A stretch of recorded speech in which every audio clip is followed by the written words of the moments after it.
Ko te marae o Tūtahi Tonu o Waipapa Taumata Rau ki maunga whau, tērā ko whakamoe, whai muri i te katinga o taua wāhi ako e Waipapa Taumata Rau. Ka whakamoea te wharenui, ka whakatūria no he wāhi ako hou ki te pokapū hei te tauhou. I tū, he rā e poro aki te wharenui nei i te rā whakanui hoki i tōna whātekau tau. Anei Jess Tyson. He tuku poroporo aki ki tēnei wharenui, i tū hei pātaka whakaruru hou mo te tini me te mano. I tai atu a Hemi Dale ki te whakatū whiratanga o te wharenui i te tau ko tahi mano i warau waru te kaumātoru. I whai ia i ngā mahi kaiako ki kōnei, a i naia nei ko ia te pau whakahaere i te tari ako mātauranga Māori. Hei tūranga waiwai, hei whakaruru hau hoki mō ngā tauira Māori, o tira mō te reo Māori, ngā tikanga, te mātauranga Māori. Koira tētahi o ngā wawata o tarutaru māne kia whakatangata whenua tia te reo ngā tikanga, te mātauranga Māori. Ki roto i tēnei kurakoranga nei.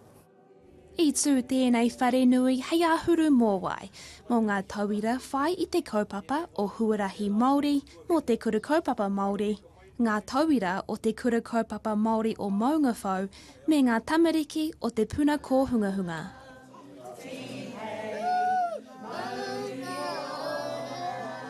Hanga pauri ana te ngākau i te wehe ngātu, engari kei te ngākau rorotu hoki ahau i te mea me ki nei kei te hurihia te whārangi me ki ana ka aro atu ki tētahi anamata hou mo te whare. Nā Mark Clarisic te tohunga whakairo i a Tūtahi Tonu, ko are ka tera maihi kei te tautoko ki te tirotiro i ngā whakairo i mua i te hūnukutanga atu. Nō kua no te whiwhi kua tono mai te kāinga nei ki te awhi i a rātou. Mō hea nau ki nā take, mō hea nau ki tērā kaupapa ki te kawea, tēnei whare ki wāhi kē. So mō hea nau he mahi nui kei te haere. Engari, he wāhi hira, he wāhi tapu tonu te whenua nei.